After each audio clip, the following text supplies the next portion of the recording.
दोस्तों यूट्यूब की तरफ से आपको इस तरीके का एक ईमेल देखने को मिल सकता है। आपके जीमेल वाला जो ऐप है उसमें ये ईमेल आएगा जिसमें लिखा रहेगा quarterly reminders about YouTube term of service और community guideline and privacy policy. इसके बारे में अगर मैं आपको बताऊं तो देखिए, क्वार्टरली का मतलब क्या है ना कि हर साल यूट्यूब आपको अपने गाइडलाइन के बारे में बताता है।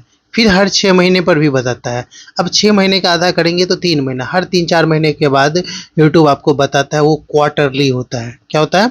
वो क्वार्टरली होता है। तो क्वार्टरली रिमाइंडर दे रहा है क्योंकि साल का आधा महीना गुजर चुका है और इसीलिए कुछ ना कुछ रिमाइंडर कर रहा है। यहाँ पर जो इम्पोर्टेंट चीज़ है मोनेटाइजेशन पॉलिसी के बारे में, ये मैं आपको पढ़ा देता हूँ।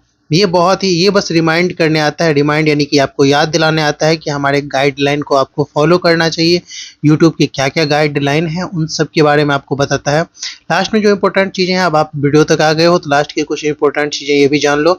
देखो, by way of due diligence as an intermediary, we also take this opportunity to remind you to comply with applicable laws such as the Indian Information Technology Intermediary Guideline of Digital Media Ethics Code Rules 2021, as embedded the rules that the generation, modification or publications of unlawful synthesis content such as deepfake,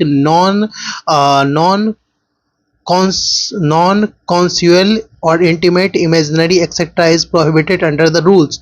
मतलब कि जो deep fake लोग, बहुत सारे actor actress के कुछ fakes photos वगैरह बना लेते हैं और उसको अपने थंबनेल्स में, फोटो में, वीडियो में यूज़ करते हैं।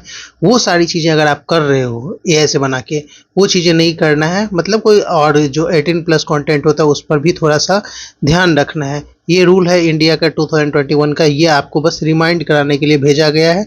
इसका सिंपल सा मतलब है कि कुछ रूल्स हैं जो कि आपको कम्युनिटी गाइडलाइन का, जो कि आपको फॉलो करना है। जो 2021 के रूल है उसको आपको फॉलो करना है। इस बात का याद दिलाना चाह रहा है इस ईमेल के थ्रू यूट्यूब आपको।